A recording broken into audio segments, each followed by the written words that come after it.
Salmon right there.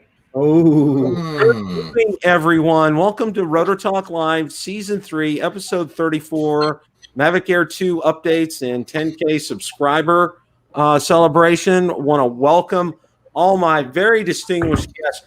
I have the cream of the crop as far as drone reviewers are concerned, okay?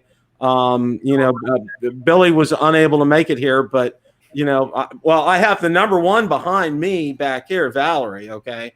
So that's good. And then Marcus is here tonight. We got Rick Smith tonight. We got Ken, Mr. Original Dobo here tonight. We got Kelly Shores on vacation, dedicated to showing up tonight. And we have Mr. Bill Thomas here tonight. And hopefully we might be joined by Ron and maybe Brian Singleton as well. So, gentlemen, let's take it around the room. How's everybody doing? A little bit of an update. Go for it. Marcus. doing well, Bill. As you all are fond of saying, it's a great day to fly. I went out yesterday out of the Snake River Canyon and messing around with that Fimi X8 SE.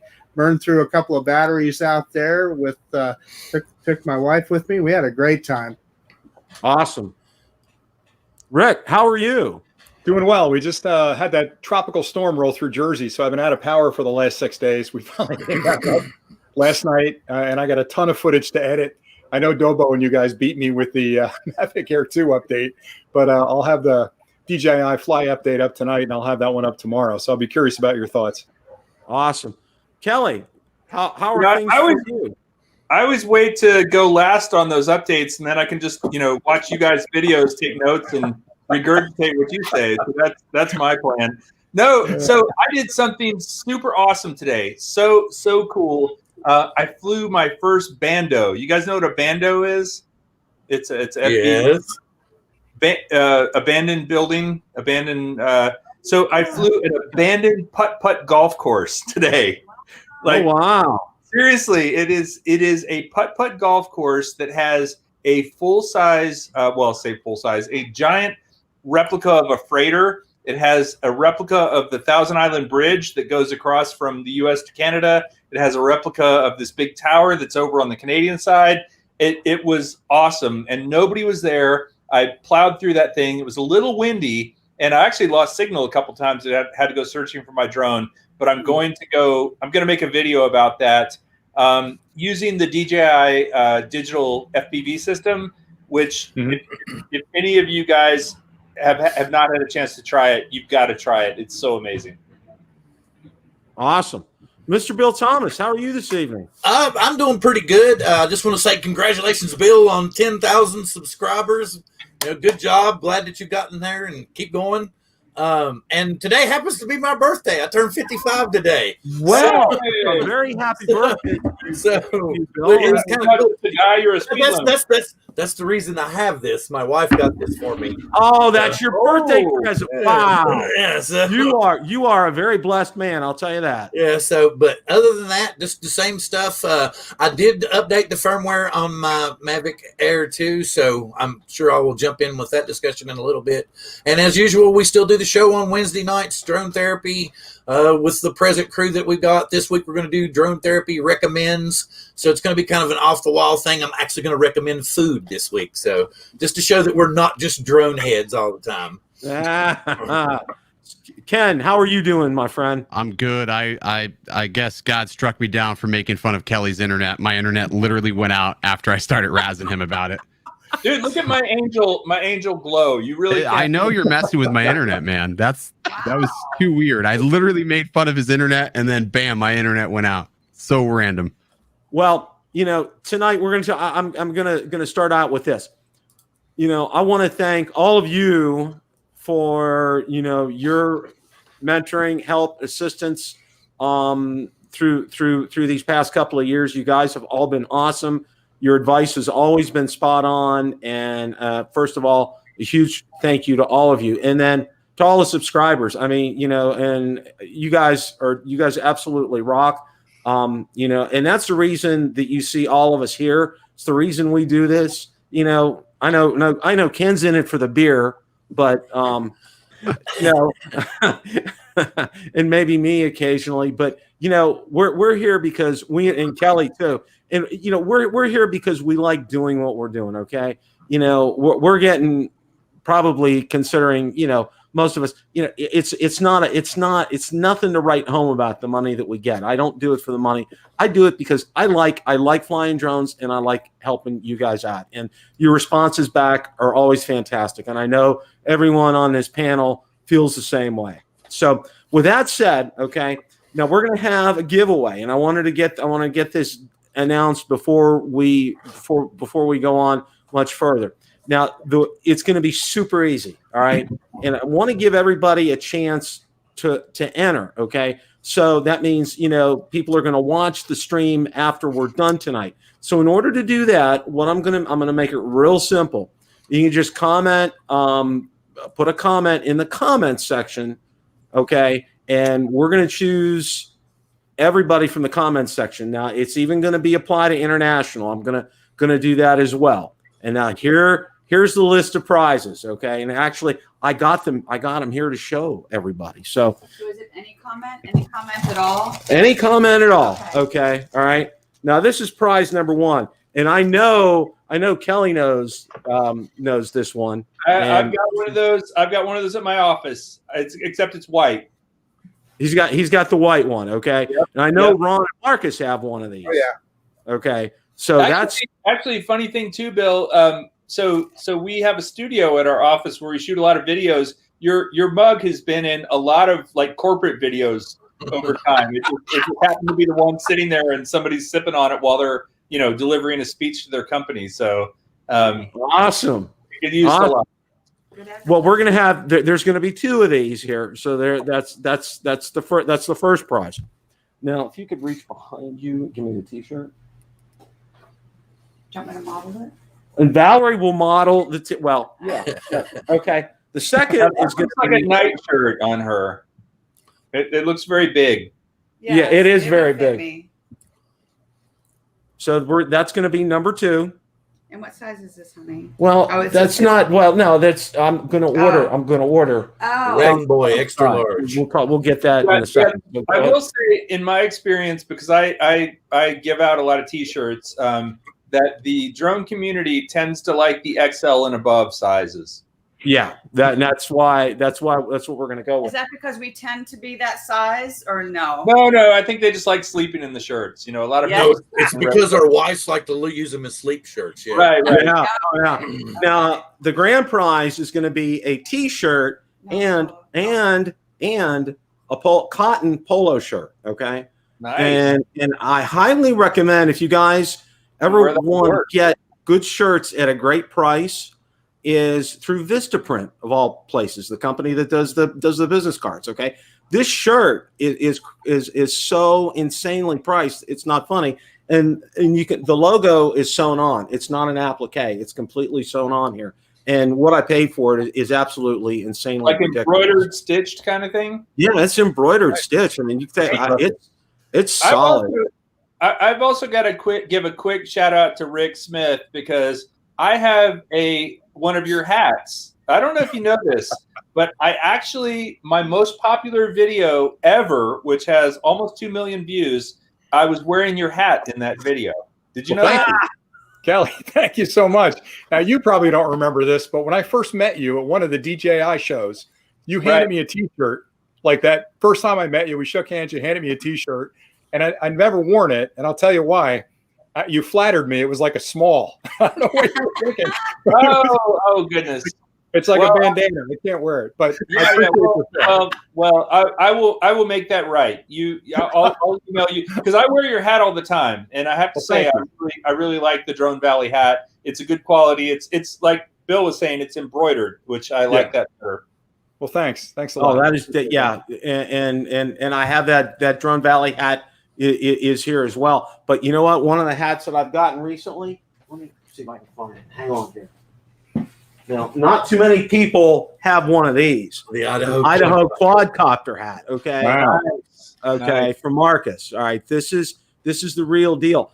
I've been trying to hold out to ask him where I can order one of those T-shirts that he had. He and his wife have been modeling them in his videos. Okay, so it's like Ron and I are kind of like been poking and prodding him. It's like, when can we order one? Okay, so yeah, if you see what happens when you're nice to somebody, you get good stuff. Okay, this is what happens here. So this is reminding me. I grew up in Houston. I don't think any of you grew up in Houston, but there was this jewelry store called IW Marks Jewelry, and the owner was a guy around our age. Let's just say the average of our age, and with about as much hair as most of us here.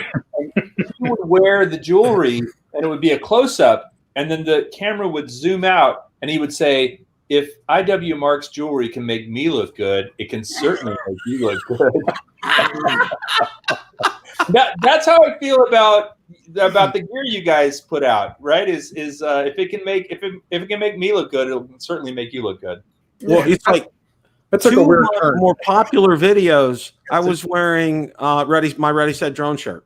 Yes, yeah, no, I know. I actually had to look up something on how to bind the DJI FPV system to the GEP RC thing, and I found Joshua Bardwell, and he's wearing a Ready Set Drone shirt, and I was like, yes.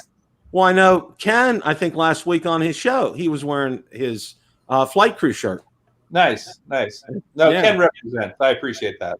Oh, Ken does a great job with that.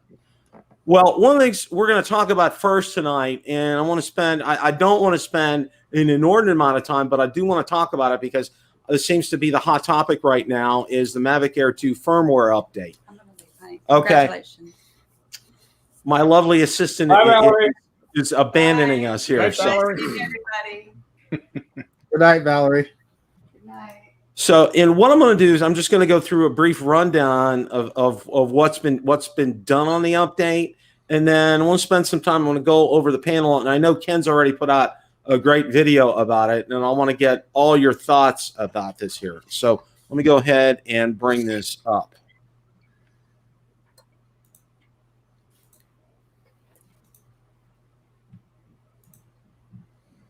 Okay. The article's from Drone DJ, and first thing is the firmware version is 01000340, and the DJI Fly app needs to be updated to 116. Now, the changes for this, APAS safety settings for obstacle avoidance, it disables sideways flight, and here's a graphic of that, which is interesting. And now the big thing on this is the camera settings, okay? Now, new zoom control next to the record button right there, and then new zoom options in the video settings. And, it gets into detail what it can do. 4K narrow, 2.7K and 1080p. Shooting in 4K narrow will allow you to zoom in digitally 1x and 2x at 30 frames per second. Shooting at 2.7 will allow you to zoom in up to 2x at 60 frames per second. If you're shooting 1080p, you can zoom up to 4 times at 60 frames per second.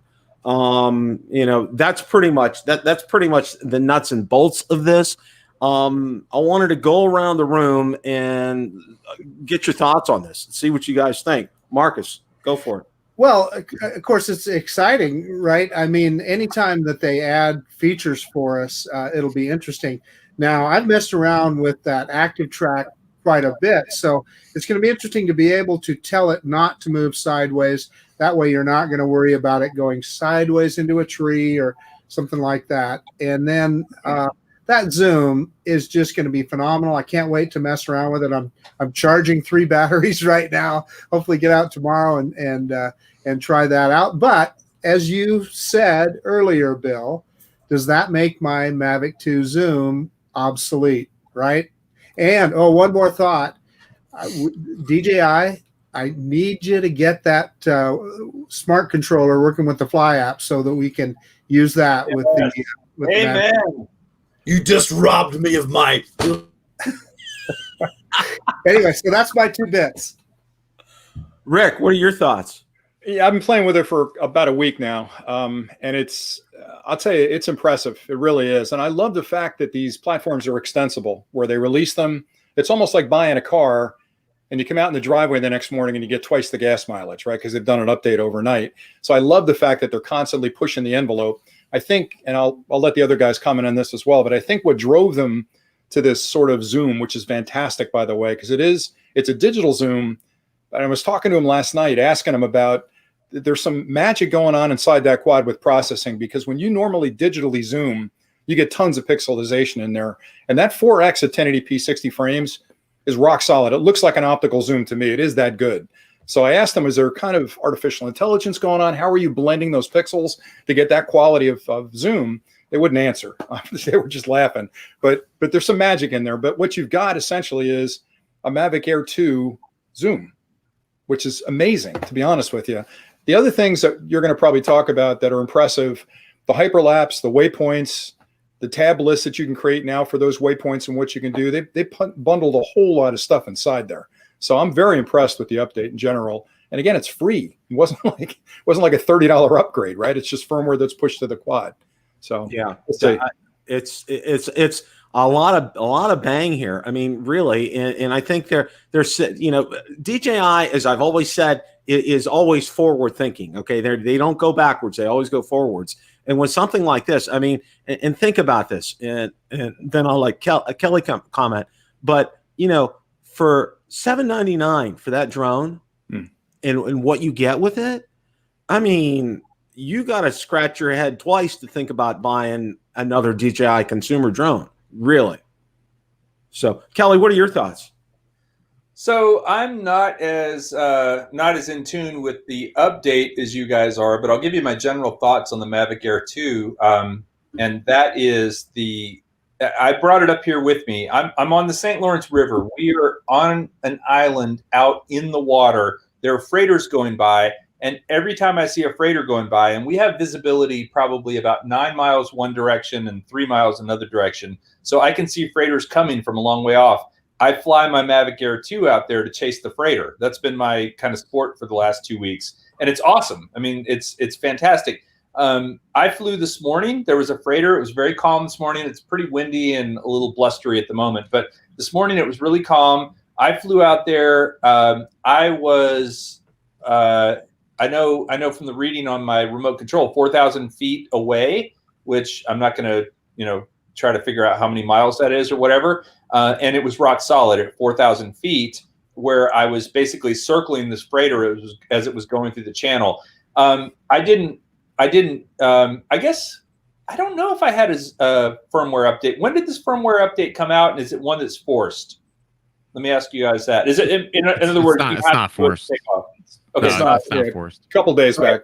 Yeah. So I probably haven't even done the firmware update, and I'm just going to say to Bill's point, or actually Rick's point about the Mavic Air, it is truly a drone that, unless you need something super duper high resolution, with the Hasselblad and all that sort of thing, I feel like it's going to be my new travel for anywhere. I've traveled quite a bit. I traveled a lot last year, and I took my Mavic Air, my Mavic 2 Zoom with me everywhere. But I'd rather take the Mavic Air. It's smaller, it's lighter, it's quicker to get up in the air, and I'm getting used to the app now. I know how to use the app a lot better. It took a little getting used to.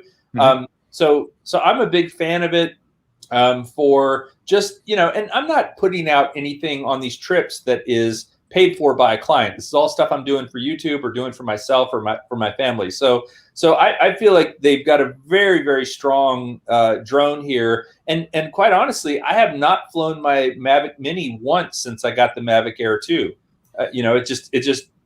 Between the two, it is just such a. If you're a teenage girl and you're doing selfies, it sounds really terrible, but the Mavic Mini is great, but the Mavic Air 2 is just so much more of a real drone. There's my 2 cents. My controversial 2 cents. Controversial 2 cents. Mr. Bill Thomas, what are your thoughts about the Mavic Air 2? So we now have gender-specific drones. My daughter has the Mavic Mini in her purse. Fair enough. That's fair enough.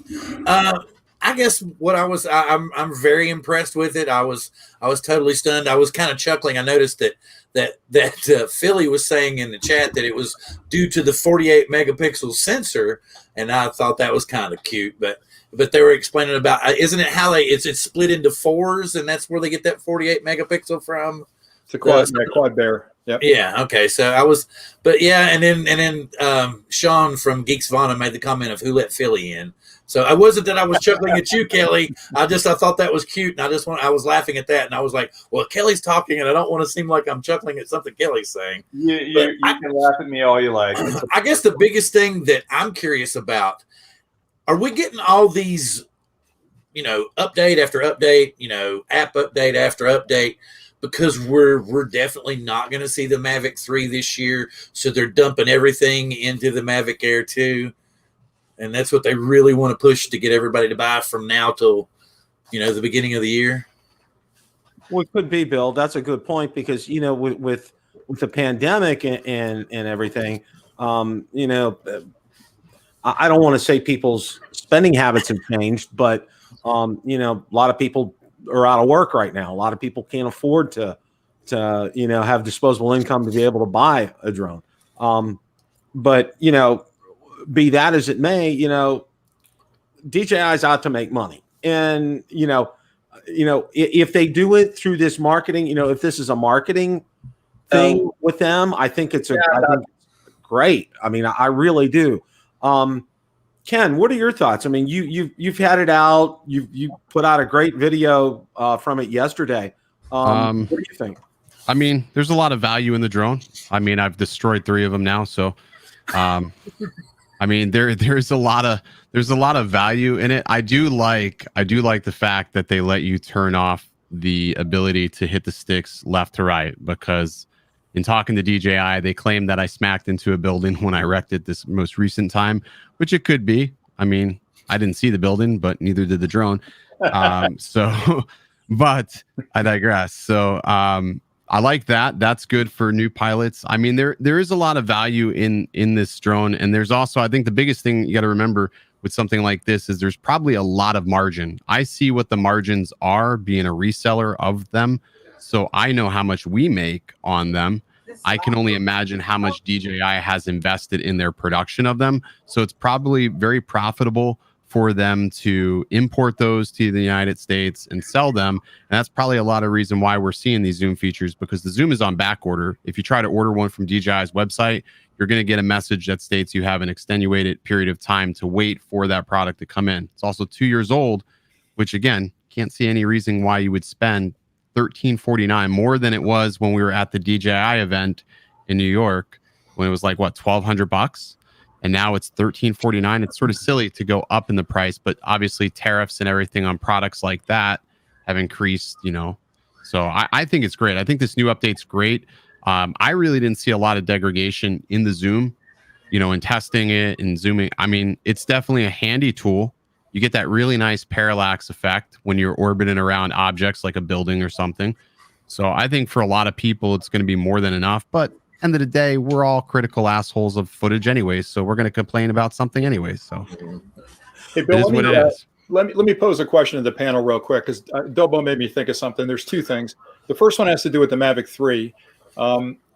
My suspicion is we're not going to see that anytime soon. And I think you're right with that. And I think the reasons for that, maybe you guys disagree, but I think politically right now the climate is really hot, and DJI doesn't want to make a big splash about importing new drones and all promotions around that until maybe something changes. Who knows? But I think they're kind of waiting it out. Plus, why would you kill a product like this Mavic Air 2, which has got, from my perspective, I put a clip out, said, could this be the perfect drone? It really has everything in it. So the question I'm getting to, long-winded, is what would the Mavic 3 have to have for any of you guys to want to upgrade? What feature are we missing now that they could build into that would drive you to spend $1,000+ on a new drone? Happy ending, maybe. Hair to like the drone guys. I'd buy that in a heartbeat. Full head of hair. All right, I'm in. I don't know. It would have to. You would have to cram. For me, the Mavic 3 has to be more compact, and it has to have batteries that don't freaking expand. I'm tired of buying batteries. I know some of you guys haven't had problems with batteries. Maybe I'm battery challenged or something. But I mean, I'm tired of. I've donated enough of battery money to DJI this year. It makes me sick.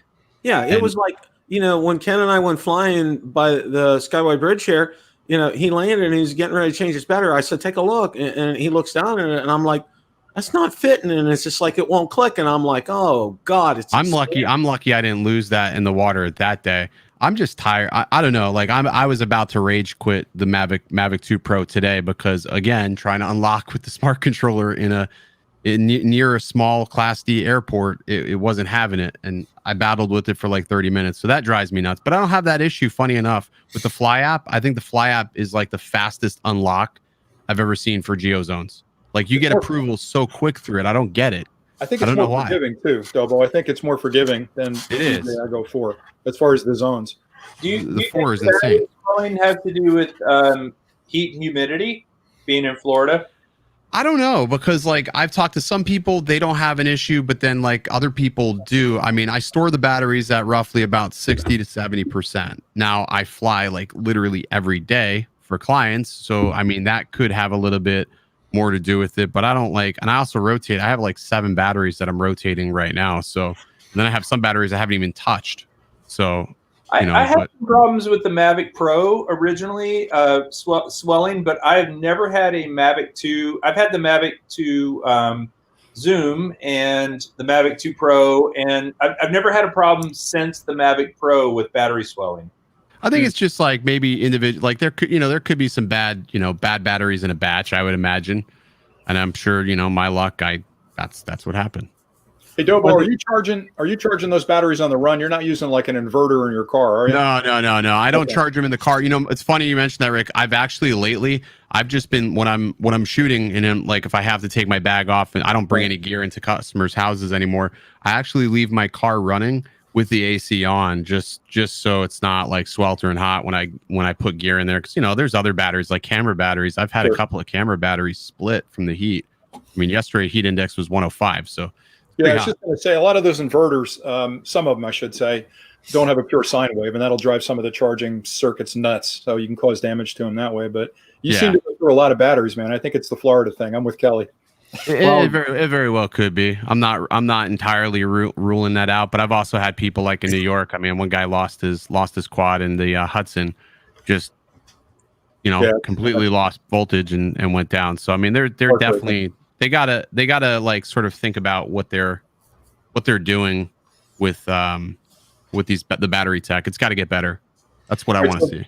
So back to the question, not to hog the conversation, but any other suggestions for the 3? I've got one that would make me jump. But go ahead. Let me see what you guys come up with. Well, before that, I want to welcome Mr. Ron Brown. Thank you for joining our esteemed panel tonight. Ron, you got my note about the dress code tonight too. So nice. Yeah, I work well together on these things. So thanks for the warm welcome, gentlemen. Sorry I'm late tonight, and I want to give want to congratulate Bill on his 10,000 subscribers, and I also want to congratulate Bill Thomas on his 39th birthday today. Thank you. Rick, I was going to answer your question here. For me, for the Mavic 3, it's gonna have to have a camera the size of a Mavic 2 Pro that'll rival the camera in the Phantom 4 Pro V2.0. That's the kind of thing I'm going to say game changer. Because you want a mechanical shutter? Is that game changer too? Yeah, I really think that makes a difference. Oh, it does. I want to see one that shoots to see fast. Like 86 SD cards, 8060 little SD cards all together. I'm tired of losing them. We can dream. Dude, I've ejected more SD cards this past month than you can shake a stick out of the Mavic Air 2. It's almost comical. It's always in tall grass, right? Right, yeah, and I'm sitting there searching around like an idiot. Right. Any other suggestions? Magnet to pick it up. So go ahead, Marcus. I'm going to say automation like by Skydio too. If the Mavic 3 can sell my Skydio 2, right? Have that kind of automation, then that'd be a winner. Well, I heard a jab at Sky, or what I thought was a jab at Skydio earlier. Somebody mentioned about a $30 add-on package that we're going to probably get in a couple of months from Skydio, I guess, about getting the extra. Yeah, don't get me started on those guys. I'm very frustrated with them right now for a lot of reasons. I also, I'll get it out. Let me air it now. I'm very frustrated that they put packages together a year after they started selling the drone. How many of us bought the drone, bought extra batteries, bought the controllers, and now all of a sudden there's a package out there, right? Yeah. And I'm not cheapskate, and I know things change and sales come up all the time, but if you're going to do that, at least look back on your customer base and say, hey, we noticed you spent almost $2,000 with us. We got a discount for you if you need more batteries or whatever. You know, my thing is they don't really even reach out to creators at all or anything like that. No. I guess they don't need to, but they don't have any sort of, you know, I mean, they're really good about coming out to the community and stuff and all that, you know, wonderful stuff, but they don't reach out. They don't like give us any sort of heads up on these updates. They're very closed. But yeah, they don't even list them. Like what I like about DJI is you can go to the release notes and see exactly what was changed in each of the updates. Yeah. With Skydio, it's just an update that shows up, and then you have to figure out what's changed in it. Now I'm beating on them, but I think they're brilliant as a company. I love them as a company, but I'm frustrated with their consumer facing side. I think it's because like Adam said, they're a software company first and then a hardware company second. They just don't have that mentality. Like a typical brick and mortar, you know, hardware like DJI, they sell hardware, right? Yep. So I think that their mentality is different. They'll probably get better. It's going to be things that are going to be trial by fire. Plus, too, I think if you think about it, they probably were overwhelmed with the number of pre-orders they got. They're still behind, right? And then COVID didn't help anything. So they're probably like they don't know what to do, you know, with all these orders. So they're probably trying to piece things together. And then people were probably mad with them not being in production. So now they're trying to like save face by creating packages now. They probably didn't need to back when we bought our stuff. Hey, I got a question. I got a question for Rick. Rick, in about 5 years, do you see Skydio being more focused as an enterprise company or more focused as a consumer company? You want an honest answer on that one? I think I'm afraid to ask. I think in less than 5 years, you're going to see them owned by somebody else. I don't think they're going to be a standalone. That technology is worth way too much. And way more. Way more. Somebody's going to grab them up. It's that autonomy and that ability to navigate and spot solid objects versus non-solid objects. That IP alone is worth millions of dollars. I think they got too many big power investors behind them to get sucked up right now. You think so? Absolutely.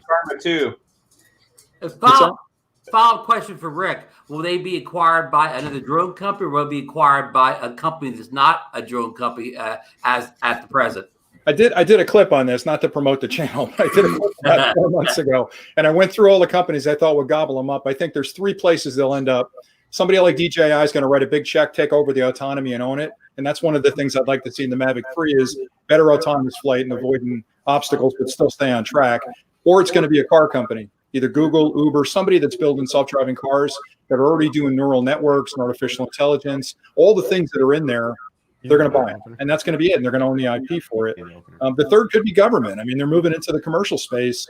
I could see that being technology that some of the drone companies that build, I hate to say it, but war machines could use. You know, so I just think, and Dobo, I agree with you. They're deep with investors, but they've got an exit strategy 1 of 2 ways. You know, and they're either going to go public or they're going to be absorbed by somebody. So yeah, I just can't see them like getting sucked up by a Chinese company. The whole purpose, I can see, you know, a U.S. based company, maybe Honeywell or somebody in a government sector sucking them up, because it would keep that technology and that development here versus overseas. I don't think the government wants that to go over there. What's that? I think it's going to be Google or Apple. It's somebody with a big checkbook, domestic. Maybe, or they stay independent. I mean, like they've really showed no interest. I mean, they could have been sucked up by now, even when they were smaller. Their technology, their autonomy was worth more. Or worth a lot when they first debuted the R1, and they didn't waver. They just took on more investors. So it's going to be tough to say. Probably a lot of people thought, you know, DJI would get sucked up by a company, and they didn't. I did too. I thought Apple would grab them 4 years ago. I put a clip together. Some people, some just don't. You know. But to be honest, though, Dobo, I mean, not to again hog the conversation, but the proof of concept of the drone is tiny compared to what the technology provides. It's almost like watching cartoons on a widescreen. Yeah, but it's got such a massive thing. Like, for instance, we do house scans and stuff like that. We do thermal scans. We're chomping at the bit to order these XT2s because for scans of factories and stuff, these things are going to be insane. And that house scan that they just introduced is going to be amazing to deal with like insurance adjusters down here. And when hurricane season hits, like we're going to be doing scan after scan after scan, and you can basically sort of replicate an entire building, you know, get a 3D map of it almost immediately with that. And these insurance companies pay a stupid, exorbitant amount of money. And with Skydio being the only distributor, there is no other hand in the cookie jar. Right. So they're controlling all that money. There's no reason. Adam would be silly if he sold this off to anybody else with their technology, because they're brilliant. Who knows what else they've cooked up? Right. Like sort of like Tesla I could see Tesla buying them. Well, yeah, I think they're one of the ones I mentioned from the car companies, but it's going to be less about Adam's decision and more about the investors. I've been through a couple of those mergers, and he's going to scream and yell, and he's got an opinion if he's on the board, but it's going to be the board deciding. Pretty sure he is. The biggest investor in their company right now is Motorola. Yeah. So. Cool. I personally, from my point of view, I would like to see something else involving Hasselblad, some kind of platform that would bring that back. Because I think the name recognition alone, especially for us old fogies, is enough to go, oh, Hasselblad. It's because the camera that went to the moon. That's all it's gonna stick there until hell freezes over, and it's always gonna make us look. And if it's something interesting, maybe even some kind of interchangeable lens platform on a small variety that would keep us stuck to DJI proprietary, just like always, I think would drag people in. That's my 2 cents. Well, I think Dobo's going to like this comment, but I think what Autel got right, there's a few things they got right in the new Evo 2. The one big one they got right, which is the one thing I would expect on the next Mavic 3, is that swappable camera platform. The ability to move the imaging package out and move in a different imaging package 2 years from now, or move that imaging package to a portable stick like they did with the GoPro Armor product. That to me would make me jump, because now I've got, again, an extensible platform that I can start off with a frame and then upgrade it as time goes on, right? Because that imaging package is going to change. Well, it needs to. They need to fix the color science on that. Yeah, I want to comment on that, because I want to say, for me, I've got a couple of experiences with that. Number one was the Karma and the Karma Grip. I love the Karma Grip with the GoPro Hero 7, I think, or the Hero 5, whatever it used at the time. But I never, ever put that into or out of my drone. Like they were two separate things for me. I had a different system. But then also with the Insta360, if you guys are familiar with Insta360, they have a very modular camera right now. Yep. But I don't ever find myself switching. I have the 1-inch and I have the 360 version. I don't ever switch between them. I have two of them and I use them separately. Like they're totally, for me, I don't like that process of, and I often use them together. So where you hit the mark, I think, is an upgradability. Is if it was something where it was like, okay, you can buy this today and it has a 1-inch sensor and it has all these, features on the camera, but 6 months from now, we're going to upgrade the camera and you can get a better camera, or you can get a 360 camera, or you can get a thermal camera, or you can get Zoom or something. Yeah. But I don't want something that does basically the same thing, just a little bit better. I want something that does something different, you know? So. Yeah, cool. Yeah, that's a good point, Rick, with the Evo too, because having that platform, being the same physical drone with the same components except for the swappable camera, that was an absolute genius with Autel. And as I've always said, and I've told this to Ken, because I know Ken had an X-Star Premium as well as me. That one thing that Autel really does well, and they continue to do well, is the hardware. That's one thing that's really impressed me throughout all their drones. They've always done really that's been their strong suit, and you can tell. I mean, these drones are solid. They're well built. Okay, they don't skimp on things. Where the issue was, and I know Ken will agree with me on the X-Star Premium, was those software updates. Yeah. God, they took months. It almost felt like years before we got on the X-Star Premium. And when they did, the final one was just a beta. They never made it. They never really put it out. So, and I think that's what kind of killed the X-Star Premium. I mean, that was a drone that had a lot of good potential, but again, that software, and they have gotten exponentially better with the first Evo, and now with Evo 2. They have made a lot of strides in that area, and they're working. And see, their big thing was the timing, okay? Because I know Ken knows this all too well, how long they took for their updates, okay? It seemed just like it was like, put your watch down. Don't even look at the date because you don't know when it's going to come. Yeah, I think with DJI, going back to them with the extensible platform, I think they're kind of in that wheelhouse, right? Because they already make stabilized gimbals. They've got imaging experience. They've got, and I like Kelly's approach of maybe I'm not going to put 5 different cameras on that drone, but if I buy it today with a 1/2-inch sensor, 48 megapixel with the quad there, and down the road they come out with a 1-inch, and I think, you know what, I'm really enjoying this hobby, and I'm going to start doing commercial like Dobo and myself and the rest of you. I need a better sensor, or maybe I'll slap a 360 on there and play with that for a while if it's not terribly expensive, right? Gives me the option to move on to different things, and then move it to a handle if I want, if I'm going on vacation. Maybe I can't fly the drone, and I want to walk around and use it as What do stable. you guys think about the rumors of a racing drone, of a FPV drone? Is that if it looks like what they're going to do, they need to quit while they're ahead. They need to just stop while they're ahead. I can't believe they haven't done it, Kelly. I mean, they make everything already there, right? The problem is they're going to monopolize it. Everything needs to be modular. It needs to be 100% modular for everything. I don't think they should put together a complete package. They should just make it modular. Make it like a modular frame, I think, or at the very least a stack, like an ESC, like a good stack, a top of the line stack where you can put it into other frames, other chassis. I think that would be a good idea. All right, So quick question for you. I think they make good, like if they made a good stack, because there's a lot of garbage out on the market right now. But if they made a good stack, I would be happy with just that versus actual complete frame. So what do you think the percentage? I just talked to a distributor like a week ago asking this exact question, because I have the same suspicion they're going to come out with some type of racing drone. They should have already. What do you think the percentage of kits versus ready to fly FPV is comparatively? Like people that buy the kit and build it, or build it out of various components versus just give me one that works. I think so here's what I've talked to, like with race day quads and whatnot. They sell a lot more parts to build than they do kits. The kits will inherently sit on the shelf longer because there's sort of sweat equity built into that price.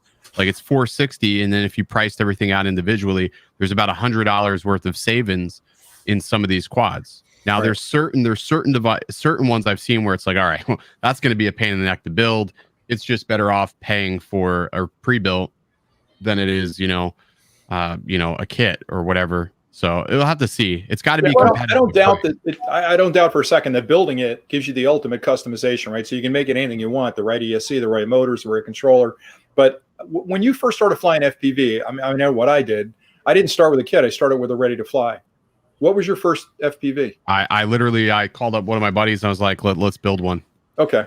Yeah. That's I knew I was going to break. I knew I was going to break a lot of stuff. I already it's just I could come up with one that was more almost like building blocks, almost like a Lego kit where you don't have to know how to solder, everything's pluggable. For me that would be something where, okay, I broke an arm, I broke a motor, I broke props, whatever. And I don't have to solder it. And it's also built in such a way, you were talking about the stack a minute ago, Dobo, but the stack is what's generally a pain in the ass if you have to fix something. If you have 70 parts off in order to fix one little thing, if DJI could come up with something where you break something and it's literally, you don't have to take anything else apart, you just plug a new piece in, that would be, I would love that. Thing. Like when you smash into something, like I smashed into something yesterday at 45 miles an hour. Yeah, you get a lot of stuff, though. You break stuff. You need glasses, pal. You better. And it's not broken. It's like, there's barely any damage. So like those carbon fiber frames, I mean, the new carbon fiber that they're putting into these are really extensive and they don't break. And even like some of these frames have gotten smart. They're like, okay, well, if you want to get to the stack, you just take these 2 screws out. Like T-Motor's done a great job of that. You can get right there. But the problem comes into where you have these plug-and-play stacks that a lot of these companies are starting to produce, where you plug the motors in, you plug everything in. There's no soldering in a lot of this stuff. Right. The problem with that is one good hard hit and something's jostled loose, and that is even harder to fix than if you would just learn how to solder to begin with. Plus, you have direct connections. I'm not saying I certainly admire and respect people who build and repair their own drones. Can do the soldering and can do the software and all that stuff. But I think for a lot of us, if it was a little bit easier, it would be a much more approachable hobby, right? For me, I love flying FPV, but I don't like the idea of having to spend a whole day repairing a drone that I crashed. I think Kelly hit the nail on the head, because if it's modular and it's like plug and play kind of a thing, more people would get into it, because I think a lot of people are afraid, though, that they're going to try to lock down the environment. And the beautiful thing about FPV is, you want to fly, you can fly. But it's kind of like owning an iPhone versus an Android, right? I mean, an iPhone is Apple's a more locked down ecosystem. If you like what they do and you're willing to put up with the limitations of it, great. If you want more freedom, but a bit more work, then you buy an Android. I mean, that's how I see it. Yeah, I think they're going to be up against tough competition, especially now, like Fat Shark's releasing their Shark Bite 2, which is all digital. There's so much competition in the FPV world. They're a day late and a dollar short, unfortunately. Even though they're a Titan, there's a lot of people in like the FPV world that don't like DJI. Yeah, there's gonna be a lot of pushback. There's a lot of pushback. Yeah. Here's my 2 cents on this. I know that we've all seen the picture that OC Lev put out that looks like it's a hardcore racer that's been beat to death. But my theory is DJI doesn't want to put something out unless they're going to come out and crush everything in their path. I mean, look what happened when they came out with the digital system. Bifrost got pulled completely back.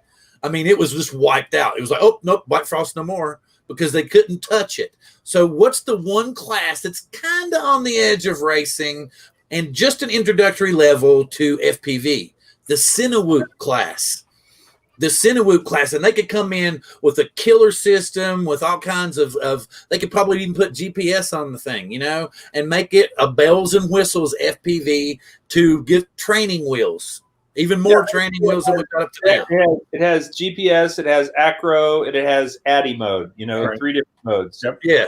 I agree with Bill, and I think that drone, that'll pull people into the the FPV racing drone thing that never were in before. They'll bring new customers in. And I have a different perspective on that. That's why I bought a Skydio, because at the time I didn't understand how to fly FPV.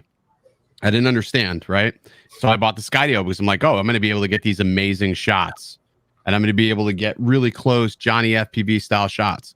But then the more and more I started flying, I'm like, all right, I can't even get close to anything. This thing's doing whatever the hell it wants to do on its own. So I got frustrated with it. So, I sat down and put in the time to figure out how to fly, how to build, and how to get the shots that I want. But that's the problem. Is what I see in this hobby is people want instant gratification of picking up a quad and being able to go. But that's the problem, because nobody wants to put in the work to learn how to fly.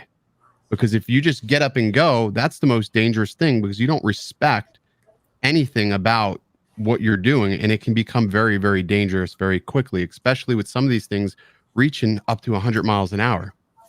So I think that's important too, is that people have to research. You want to fly FPV, great. Do some research, put in the time, put in the effort to understand like everything you're getting into. It's cumbersome, but it's worth it when you put in the time. But a lot of people just want just to get up and go. Like you pick up the Mavic Air 2 and you can just fly. That's great, but that's not this hobby. That's where the Cinewoop theory really works, is that the Cinewoop is not an open blade, right? It's got ducted propellers. But they're still like, I'll tell you, there's even though they're not open blade, they can still be dangerous. The other problem with the Cinewoop is it's very dependent on how windy it is outside. Like I don't fly those whoops. If it's too windy, it's going to get blown all over the place, and it becomes very uncontrollable. That's fair. I guess I'm just saying though that if DJI wanted to put out something that was a bit more approachable, I think the Cinewoop is actually a pretty good. I think they'll put a 5-inch out. They'll put a 5-inch out. Now, whether or not it runs Betaflight or something like or proprietary, which I can imagine they're going to put out their own proprietary system. You don't think they'll use Betaflight? No, I don't. I mean, look at what they have. Like, look at they've almost already have like the forthcomings of a groundwork already set, right? They have an application. They got software nailed, right? They're going to want to control every aspect. They won't give that up to Betaflight. I don't see them giving that up to Betaflight. I see them putting out a quad and it's going to run their own software, just like you have KISS and you have there's other stuff besides Betaflight out there. So they're going to make their own to run it because they want to micromanage that. Plus, too, they're going to want to do software updates to these things. I can just see it. Yeah, they're going to want to do software updates. Let me play devil's advocate a second. I'm with Kelly on this. I think the barrier to entry with FPV is that a lot of consumers look at a soldering iron like it's something out of the dark ages. They're not soldering stuff together. They're not going to take the time to understand ESCs and programming. There's already a company for that. Well, but if DJI put out a drone that was FPV-like, right? Something not terribly expensive, not terribly fast, easy to use, maybe that's their first drone for FPV. They fall in love with it and then realize, you know what, I can build a better drone if I spend some time understanding what the ESC does, what best motors to use, how the blades impact the flight characteristics. It's a gateway drug. What's that? It's a gateway drug. Yeah, and they always come in to dominate. They don't come in second class. They're going to come in and smash the competition. Sure. So you basically just described Beagle. So you want to learn FPV? That's it right there. You get a full kit from them. Comes with a controller, everything you need. They literally guide you through it. And if this isn't good enough, then you get their stealth upgrade kit, and this gives you more power. And the best part about this whole kit is you don't solder. Nothing is solder. Even down to you want to exchange your motors out for something different. You want to upgrade later on down the road. This is how they've configured their motors. Yep. So Dobo, I think that's perfect. And honestly, as a dad with a son and a daughter, that's something I'd want to do on a Saturday afternoon to build with my son. But there's so many together and fly it. But to Kelly's point earlier, people buy the iPhone because it's a complete system. They can basically turn it on. It does everything they need to. They're not nerds like us that are going to get into Android and be loading files and all that other stuff. So DJI, with their market presence, came out with an FPV.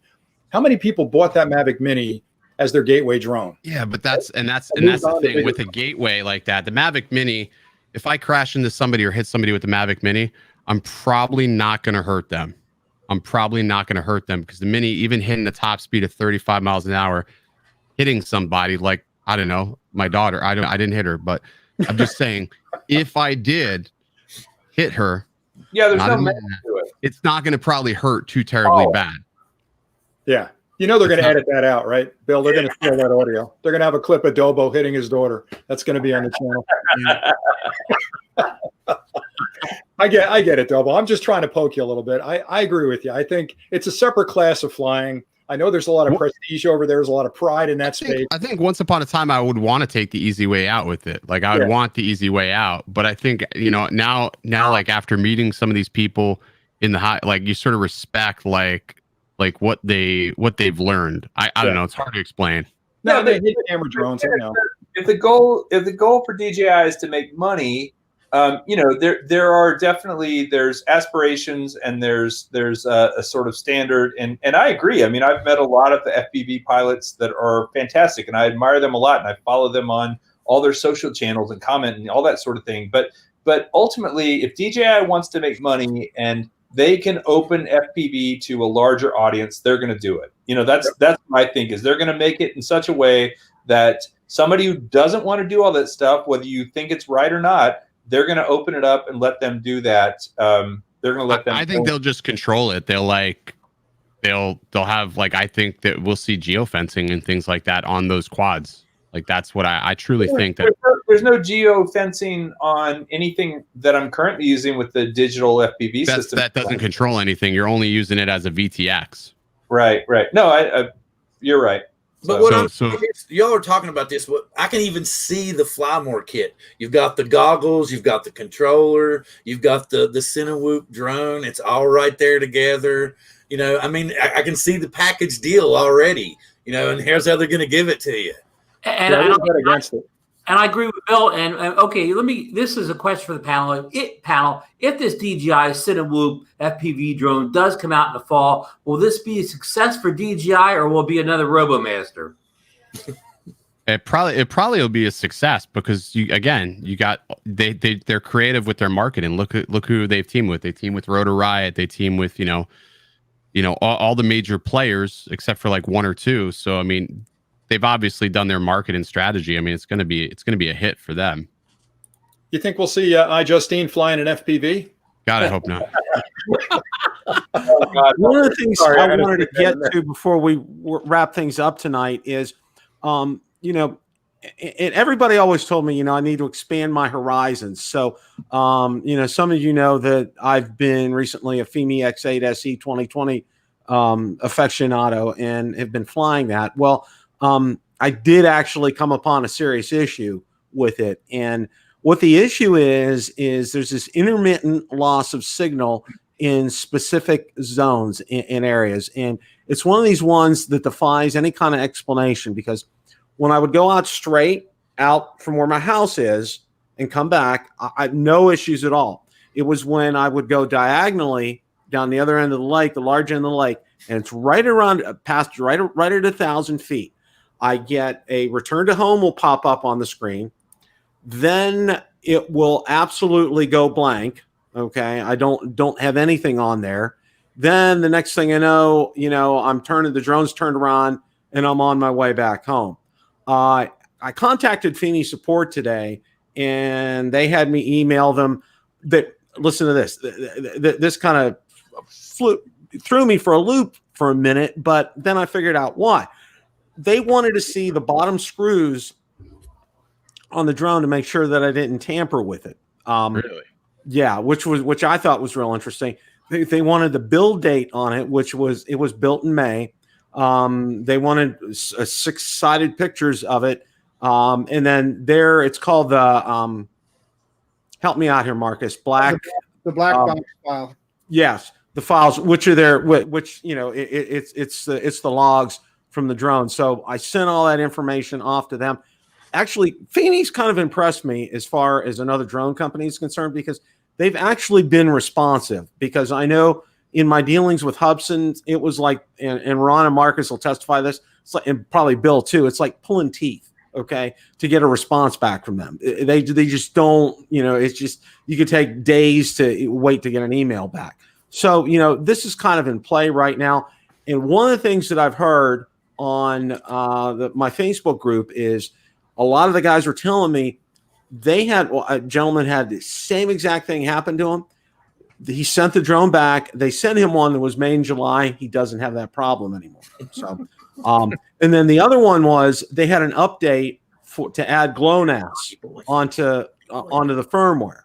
And some of them have said, yes, that solved the problem as well. So, that's one of these things. Stay tuned, but to a gentleman's point in the comments section, and I thought this was really good, and I covered this in my review on the drone as well. For a $400 drone, the quality of the image that you get from this, and I know Ron and Marcus would agree with me, that's it's not as good as DJI, but it really rivals it. I mean, it's sharp, it's crisp, it's clear, the colors are pretty vivid on it, and for $400, it's good. It's one of those things. Ron, Marcus, what are your thoughts? Well, Bill, I haven't had, I've got both the 2018 version and the 2020 version, and I haven't had any of those connection issues that you're talking about. But I will say this, while the camera is very good for that price range, in my mind, it doesn't even come close to what DJI drones do. It looks okay. It looks good for that price range of a drone. But yeah, I would say it's good. Where it comes close to DJI, I would say, is in that category of drones. It has the best flight controls. When I fly it, it in many ways reminds me of a DJI product. Ron, how about your thoughts? With my limited time with the Fimi X8, I did not have any strange connection issues with it. So I can't really comment much, except I haven't seen it. And for the if it's sold for $399 at that price point, it makes a good entry level drone for somebody who either has no drone or they have like a under $100 toy drone at this point. It flies well, the camera is acceptable for the price range. It's a good value. Yeah, that's the one thing that I've told, because I've had a lot of people actually ask me, should I get this or should I get a Mavic Mini? And I said, you're getting DJI quality whenever you get a DJI drone. I said, but understand what you're getting with each drone before you make that decision. And I told them this. I said, the Fimi will be able to withstand some wind. I said, you get any substantial win with the Mini, it's lights out. It's not going to play nice. And you can run into horror stories. Like I know, Marcus had to land his early because of headwind and tailwind and all that, having an issue with that. I mean, it's like you got to, yeah. So, that's where that is. Hey, Bill, one last comment on that. If you're an amateur photographer, more than you're a drone flyer, and you really want to take some nice photos or whatever, you probably should go right to the Mavic Air 2. The camera on either the Fimi or the Mavic Mini, it just doesn't quite cut it for still images or whatever. You really should just save your extra money up and get the Mavic Air 2 if photography is your number one goal with these drones. Absolutely. And I get a lot of questions each week, and one of the questions I've gotten was, should I get the Fimi X8 SE 2020 or the Mavic Air 2?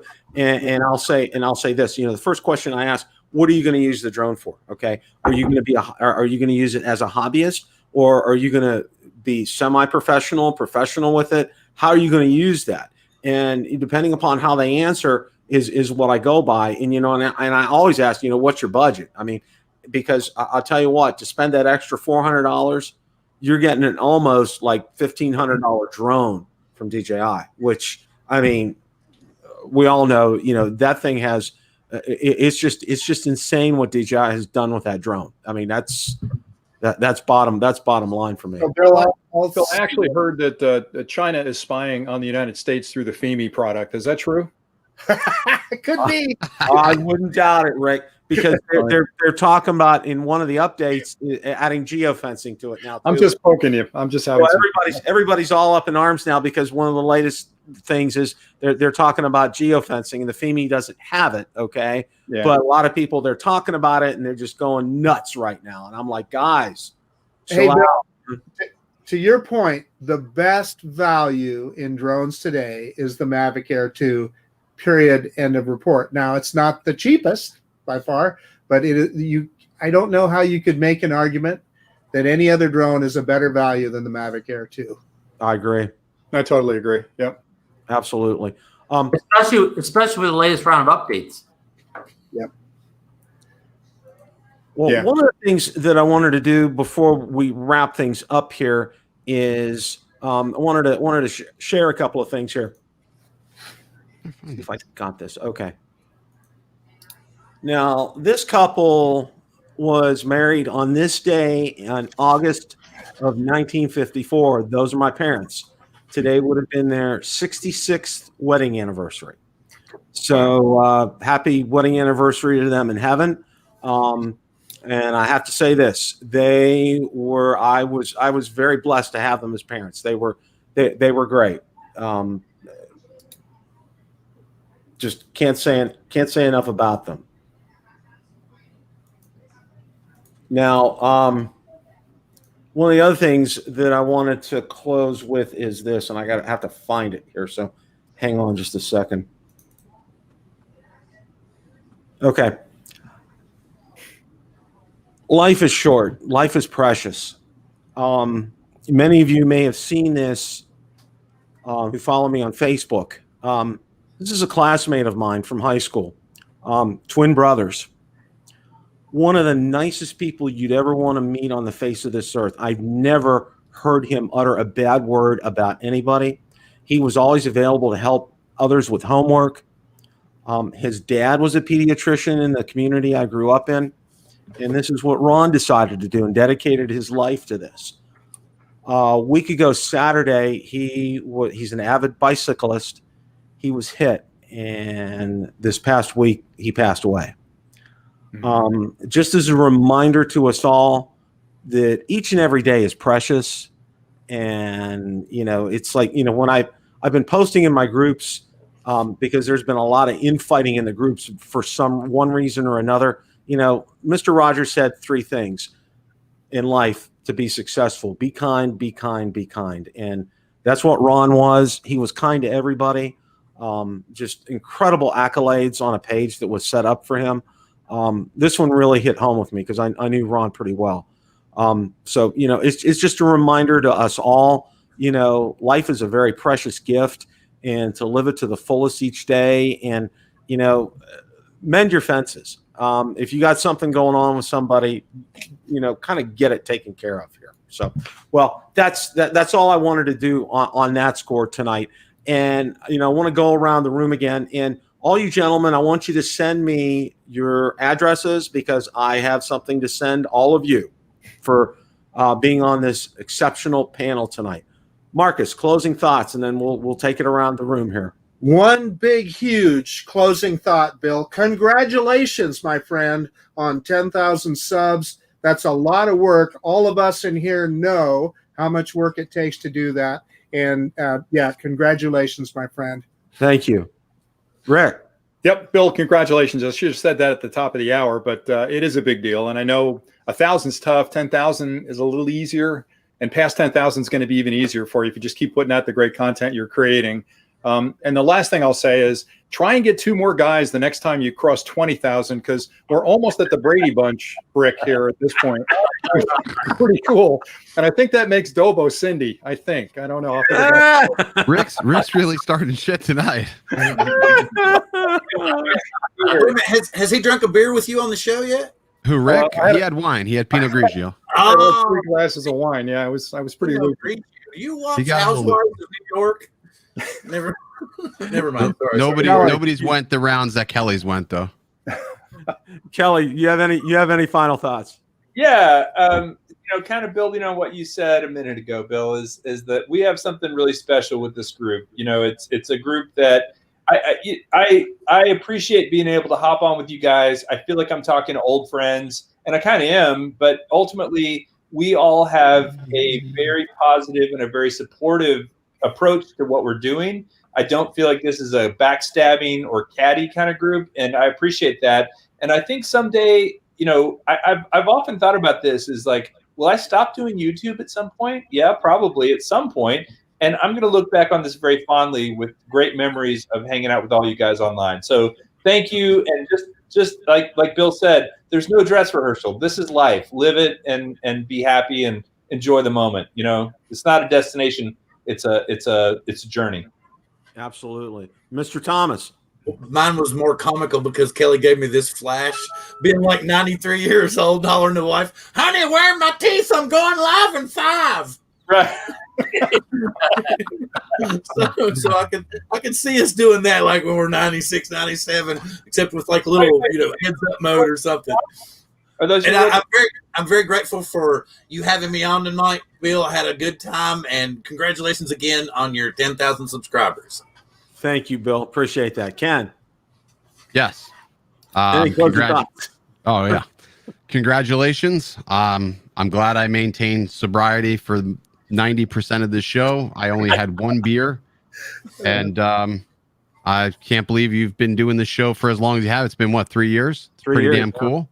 Yeah. And I'm thankful at the fact that you've never let any negativity stop you from creating and getting on here every single day, doing what you do, because I think that it's hard to put yourself out there in front of everybody and just make these videos. And I think a lot of people discount that when you're creating content, because it's not easy to put on a camera, get in front of it, and let the world chew you apart. So just keep being you, Bill, and that's the best you can do some days. Well, you know, I got to thank you, because you've been instrumental in your invaluable assistance, and I greatly, and for each of you as well. Ron, any closing thoughts? Bill, maybe a little favor for the chat room here. You have your logo right over your eyes. We cannot see your eyes. Yeah, I know. I gotta and let people see your smile. Yeah, okay, there you go. He's been the lone stranger. You can actually see Bill's face now. He's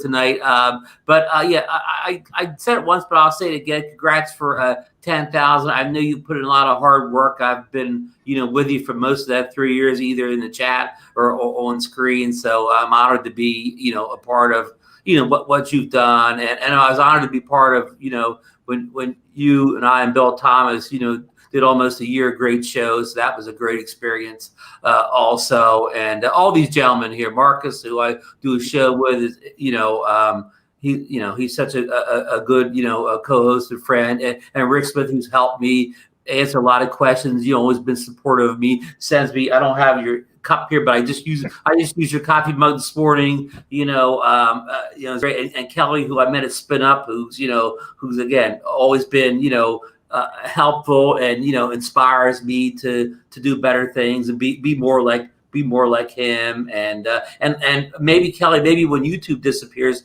maybe MySpace will come back and we'll hop on that. And maybe I still have it. So I saved it. Oh, okay. So MySpace is going to buy Skydio.